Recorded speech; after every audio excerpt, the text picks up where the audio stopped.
Basi watu wakapangwa, wachungaji kama 11, wa Tanzania 9 na wazungu wangapi wapendwa? 2.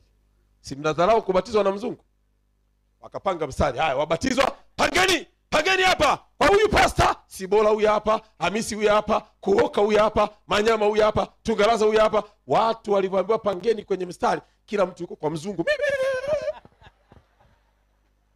Mstari wa mzungu unatoka hapa mpaka Sekei, wa Sibola unatoka hapa mpaka kwenye ngazi.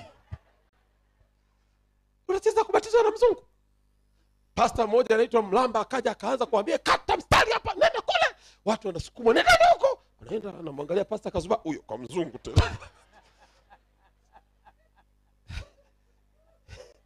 Kuoka, unacheza kubatizwa na mzungu.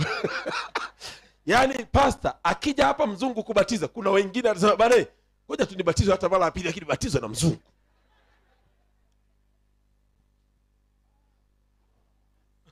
So wajita wakiwa kwenye ubishi, mwisho wa ubishi nani aliyekubatiza?